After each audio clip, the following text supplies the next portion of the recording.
बिस्मिल्लाहिर्रहमानिर्रहीम। इय्याक नअबुदु व इय्याक नस्तईन। अल्लाह ताला की रहमत, करम, फ़ज़ल और शुक्र के साथ हिस्ट्री टेकिंग इन सर्जरी मैंने ओब्स और गायनी की अपलोड कर दी। मैंने पीड्स की हिस्ट्री अपलोड कर दी और जो लोग ओस्पी दे के आए हैं उनके बहुत अच्छा रिस्पॉन्स आया कि काफ़ी हेल्प हुई है। ठीक है, मतलब एक बंदे के पास टेम्पलेट आ जाता है ना तो बंदे को बड़ी ईजी हो जाता है। देखो, वरना आप टकरे मारते रहते हैं कि यार अब क्या लिखूँ, अब क्या लिखूँ। एक सीरीज़ में चलोगे ईजी रह जाएगा। इंट्रोड्यूस योरसेल्फ, राइस वाला निमोनिक याद करना, राइट साइड से इंट्रोड्यूस योरसेल्फ, कंसेंट लेनी है उससे। ये चीज़ें होगी, ये हर सर्जरी में और हर एग्जामिनेशन में आपने याद रखना है। उसके बाद बायोडाटा में नेम, अगर आप मिलिट्री हॉस्पिटल में जो लोग काम कर रहे हैं सीएमएच वगैरह में, तो उनके लिए यही है कि आपने जिसका भी है तो उसका लिखना है कि वाइफ ऑफ या फादर ऑफ या मदर ऑफ या जिसका भी वो रिलेशनशिप है, सन ऑफ। ठीक है, उसका रैंक और उसकी जो है पीए नंबर वो लाजमी आपने मेंशन करनी है। एज, जेंडर, रेजिडेंस, कहाँ से आया है, कहाँ पे रहता है, मेल है, फीमेल है। अमूमन ना नसीम लड़की का भी नाम है, लड़के का भी नाम है, तो लोग उसका जेंडर लिखना भूल जाते हैं और फिर बाद में एग्जामिनर पूछता है बेटा मुझे तो पता नहीं चला ये लड़की है ये लड़का है। तो ये भी एक बड़ा मैटर होता है। ऑक्यूपेशन, इससे पता चलता है कि आया कि कोई इससे की जो डिजीज़ है, आया कि लंग की खुदा ना खास्ता कोई डिजीज़ है, तो कहीं वो उस फैक्ट्री एरिया में काम तो नहीं कर रहा या उस कोयले की कान में काम तो नहीं कर रहा, इसलिए वजह। Religion, date of admission, mode of admission, और मैं रिकमेंड करता हूँ आप टाइम ऑफ एडमिशन भी, मतलब अगर वो इमरजेंसी में आया है तो वो रात के 2 बजे आया, दिन के 2 बजे आया, ये भी एक बड़ी मैटर करती है चीज़। ईज़ी हो गया। इसके बाद हमारे पास है जी प्रेजेंटिंग कंप्लेन। ठीक है, तो मतलब किस कंप्लेन के साथ प्रेजेंट किया है। सपोज़ करें उसको, ये हमारे पास बंदा है, ठीक है, एक रैंडम से मैं बना देता हूँ। अब इसके वो कहता है कि जी मेरे ना राइट इलिक फोसा के अंदर जो है ना पेन हो रही है। अमूमन जो इमरजेंसी के अंदर केसेस आ रहे हैं मैं उसकी बात कर लेता हूँ। तो राइट इलिक फोसा में मोस्टली अपेंडिक्स होती है, तो आप ये नहीं लिखेंगे प्रेजेंटिंग कंप्लेन के वो मरीज़ कहता है डॉक्टर साहब मैंने तो अपेंडिक्स होगी। कभी भी ये गलती ना करना कि उसकी डिजीज़ प्रेजेंटिंग कंप्लेन में ना लिख देना। जो उसको दर्द हो रही है, जिस वजह से वो इमरजेंसी में आया है, ठीक है, वो लिखनी है। तो आप लिखेंगे pain in the right iliac fossa. Let's suppose मैं एक एग्ज़ाम्पल दे रहा हूँ, ठीक है, इन राइट इलिक फोसा। ठीक है, अब इसी पेन में अगर वो साथ में, इसको हमने हमेशा क्रोनोलॉजिकल ऑर्डर में लिखना है। कहता है पहले डॉक्टर साहब मुझे दर्द हुई, उसके बाद मुझे जो है ना बुखार हुआ और उसके बाद मुझे जो है ना वो उल्टियाँ आना शुरू हो गई। तो जो पुरानी है, दर्द सबसे पुरानी है, तो वो उसको सबसे पहले लिखेंगे। इस ऑर्डर को हम कहते हैं क्रोनोलॉजिकल ऑर्डर में, और ये मैटर करती है चीज़। अगर आपने जो आखिर वाली चीज़ है वो पहले बता दी तो फिर मसला हो जाएगा मेरी जान। जो पहले सिम्पटम आया है उसको पहले मेंशन करना है। ईज़ी हो गया।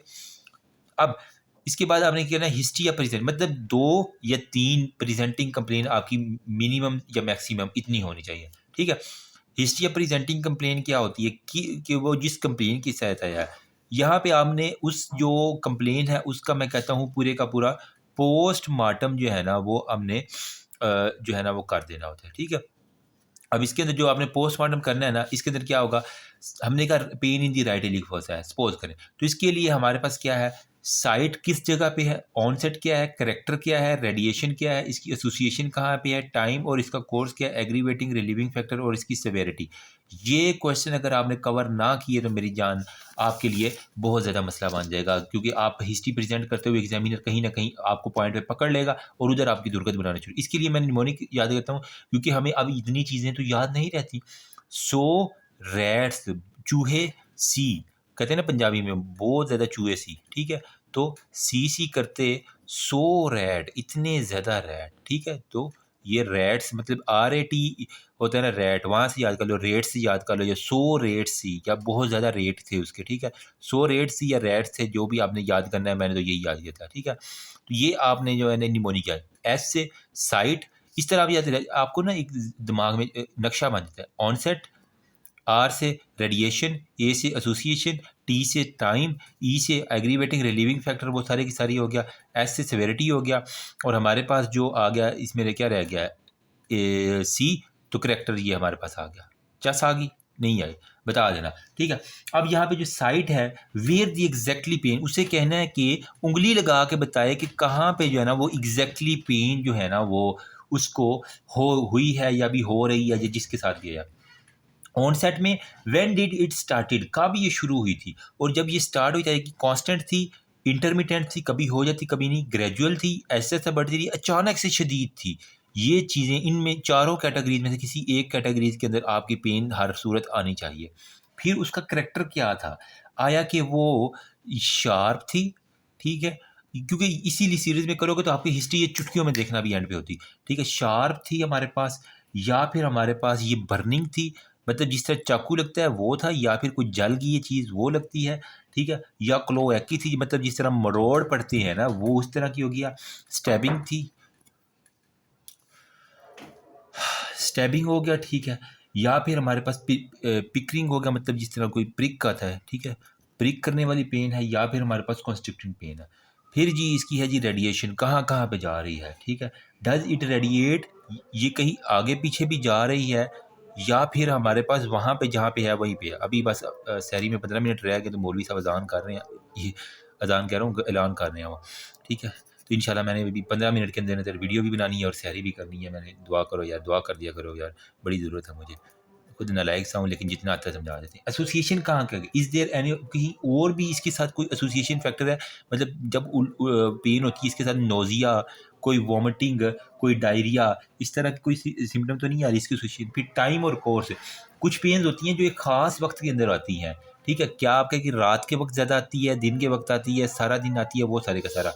एग्रीवेटिंग किस चीज़ से कहता है, मुझे काम करने से बढ़ती है, तो एग्रीवेटिंग फैक्टर भी लिख लेना, रिलीविंग फैक्टर कहता है मैं दवाई लेता हूँ, पैनाडोल लेता हूँ या पेन किलर लेता हूँ, ठीक है, कभी भी दवाई का एग्जैक्ट नाम नहीं लिखना कि पैनाडोल ले रहा है या ब्रूफिन ले रहा है, बस आपने पेन किलर लिख देना है, ठीक है, जनरल नेम, ठीक है। वो और सेवेरिटी इसकी कितनी है, सेवेरिटी में यही है हाउ मच सेवियर, आया कि ये बर्दाश्तेबल थी या नहीं। तो सेवेरिटी को आप 1 से लेके 10 तक स्केल करती हैं, ठीक है। 1 मतलब कि बहुत ही मिनिमम है, और सेवियर अगर 10 स्केल के अंदर है तो इसका मतलब है कि वो बर्दाश्त से बाहर, वो कहता है हाय अब तो मैं गया, मेरी तो आज आखिरी रात है जी, अगली रात मेरी कब्र में होगी। इतनी शदीद दर्द के साथ अगर वो प्रेजेंट करे तो वो 10 में आ जाएगा। इसके बाद हमारे पास आता है जी review of the relevant system and systemic, या सिस्टमिक रिव्यू, मतलब अब जो आपके पास यहाँ पे कंप्लेन आएंगी, अगर वो जीआईटी रिलेटेड है तो आपने ज़्यादा फोकस जीआईटी पे करना है, अगर वो सांस से रिलेटेड है तो ज़्यादा फोकस आप रिस्पायरेट, अगर दिल से रिलेटेड है तो दिल से। तो हमारे पास एक तो सिस्टम रिलेटेड जो है ना वो आपने सिम्टम सारे के सारे इसके अंदर पूछ लेने थे, जो सिस्टम ज़्यादा इन्वॉल्व है, जहाँ से वो अराइज हो रही है, उसी सिस्टम को आपने रगड़ के उसका पोस्टमार्टम करना है। बाकी इसके साथ जनरल में हमारे पास बुखार, rigor, night sweat, weight loss, fatigue, skin rash और ब्रूजिंग, ये सारी की सारी चेक कर लो। अगर जीआईटी की उसके सिम्टम है तो जीआईटी में weight loss, weight gain, appetite, dysphagia, odynophagia, anorexia, nausea, vomiting, और हमारे पास indigestion, heartburn, abdominal pain, abdominal distension, changes in bowel habit, nature of the stool, blood है या म्यूकस तो नहीं आ रहा स्टूल के अंदर, पखाने के अंदर, क्या इसके साथ रेक्टल प्रोलैप्स तो नहीं है, फीकल इनकॉन्टिनेंस तो नहीं है, टेनिसमस मतलब उसको बार बार तो नहीं जाना पड़ रहा, ठीक है। ये सारी आप जीआईटी के अंदर कवर ना करेंगे तो मेरी जान मज़ा नहीं आएगा। फिर अगर यूरोलॉजिकल उसको कोई सिम्टम है तो अगर वो मेल है तो लोइन के अंदर pain, frequency of micturition, urgency, natural रात के वक्त उसको तो नहीं आती, हेजिटेंसी की मतलब वो रोक तो नहीं, रोकने में उसको मसला तो नहीं है, पुअर स्ट्रीम, ड्रिबलिंग, कचरे तो नहीं गिरते, डिसयूरिया, हीमाचूरिया, खून तो नहीं आ रहा, पेशाब में दर्द तो नहीं है, पोलीयूरिया, बहुत ज़्यादा पेशाब तो नहीं आ रहा, प्यास बहुत ज़्यादा तो नहीं लग रही, यूरिनरी इनकॉन्टिनेंस हो गया, problem of the sexual intercourse के अंदर कोई प्रॉब्लम नहीं है, इम्पोर्टेंस मतलब वो मर्दाना कमजोरी और ये सारी की चीज़ें। अगर फीमेल है तो इसके अंदर भी सेम इसी तरह के क्वेश्चन, साथ में फ्रीक्वेंसी मिक्चुरेशन, यूरिनरी इनकॉन्टिनेंस और वेजाइनल डिस्चार्ज भी आप इसके अंदर ऐड कर लेंगे, ईजी हो गया। देन हमारे पास आ जाता है अगर वो फीमेल है और इसके अंदर ओब्स और गाइनोकोलॉजिकल कोई मसला आ रहा है, मतलब यूट्रस के अंदर कोई भी है, अमूमन हम गाइनी में कहते हैं, लेकिन अगर वो या आ जाए एमरजेंसी तो फिर हमें डील तो करना होगा ना। Length of menstrual cycle, quantity of blood loss, ठीक है, vaginal discharge, dysmenorrhoea, dyspareunia, previous pregnancies, uterine prolapse, breast pain, nipple discharge और लम्प्स, ये सारी हिस्ट्री ऑब्स के अंदर पूछेंगे। रिस्पिरेटरी है तो इसके अंदर खांसी, sputum, haemoptysis, dyspnoea, hoarseness, wheezing, chest pain, exercise, मतलब थोड़े से अगर गौर करो ना उसकी थूक के ऊपर सारी की सारी आपकी सिम्टम्स आ जाती हैं, ठीक है। फिर कार्डियोवास्कुलर में छाती की तेन, डिस्निया, पाल्पिटेशन, ऑर्थोपनिया, पीएनडी पर ऑक्सीजनल नॉक्चुरल, डिस्निया रात के वक्त सोते सोते, एंकल की swelling, dizziness, limb pain, walking, colour changes in hand और फीट जो है ना वो हाथों के ऊपर, वो आपने। दैन हमारे पास है जी central nervous system, change in behaviour, depression, memory loss, delusion, anxiety, tremor, loss of consciousness, fits, muscle के अंदर weakness, paralysis, sensory distribution, changes in smell, vision, hearing, tinnitus और हेडेक के बारे में। लास्ट पे हमारे पास मस्कुलोस्केलेटल में एचीज़ है, पेन इन मसल है, बोन और जॉइंट में, स्वेलिंग इन द जॉइंट, कोई जॉइंट्स के अंदर मसल और जॉइंट्स के साथ रिलेटेड। लिमिटेशन क्या है, डिस्ट्रीब्यूशन ऑफ द गेट, वो सारी की सारी आप देखेंगे। ठीक है, इसके बाद आपने पास्ट मेडिकल हिस्ट्री, कोई पुरानी बीमारी तो नहीं है, टीबी है, कोई उसको नमूनिया या इस तरह की चीज़ें। पास्ट सर्जिकल हिस्ट्री, कोई उसने कोई और तो नहीं अपेंडेक्टमी करवाई हुई, या कोई और अब्डोमिनल का करवाया हो, या कोई उसने छाती का कोई ऑपरेशन करवाया हो। फैमिली हिस्ट्री बड़ी इंपॉर्टेंट है, माँ बाप को जो है ना वो शुगर तो नहीं है, सारी की सारी। ठीक है, दादा दादी नाना नानी ये हिस्ट्री हो जाएगी। पर्सनल हिस्ट्री में उसकी एक तो स्लीप हाइजीन, और हमारे पास उसकी जो है ना वो स्लीप का पैटर्न, और उसकी पर्सनल हाइजीन के बारे में, और इसके अलावा स्मोकिंग तो नहीं करता, अल्कोहल यूज़ तो नहीं करता, वो सारी की सारी इसमें। सोशियो इकोनॉमिक स्टेटस में हमारे पास ये है कि घर अपना है या किराए का है। ठीक है, घर में कितने कमरे हैं, ठीक है, वो कुशादा हैं, खुले हैं, वॉशरूम कितने हैं, ठीक है, और कमाने वाले कितने हैं। 10 मिनट रह गए शहरी में, चलो कोई नहीं, मैं कमाने वाले कितने हैं, ठीक है, अच्छा गुजारा हो जाता है, ठीक है।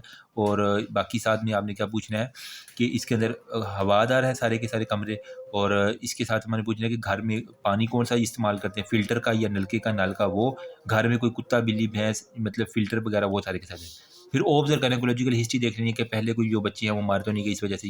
ड्रग हिस्ट्री, कोई आप ड्रग्स तो नहीं ले रहे, एलर्जी किसी दवाई से तो नहीं, immunisation vaccination according to EPI schedule आपने सारी वैक्सीनेशन करवाई है कि नहीं करवाई। तो ये सारी एंड पे आपने जो है ना उसको थैंक यू बोलना है, और आपका बहुत शुक्रिया। ठीक है, तो ये थैंक यू का भी मार्क्स है, और इसके बाकी सारे नाम। तो that's all about history taking in this surgery, क्योंकि इसकी रिक्वेस्ट ज़्यादा थी इस वजह से मैं बता रहा। बाकी जो वीडियो मेरी पेंडिंग है वो इंशाल्लाह मैं साथ साथ बहुत जल्द आपके साथ अपलोड कर रहा हूँ। ठीक है, अगर किसी ने स्क्रीनशॉट लेना है तो होपफुली, ज़्यादा नहीं तो यार इतनी सी हेल्प तो होगी होगी। ठीक है, दुआओं में याद रखना।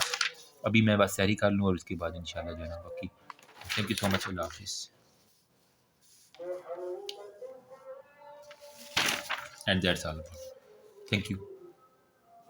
लाइक कर दे, चैनल को सब्सक्राइब कर दे, बेल आइकन लाजमी क्लिक कर देना, just like a typical you. मज़ा आए तो करना यार।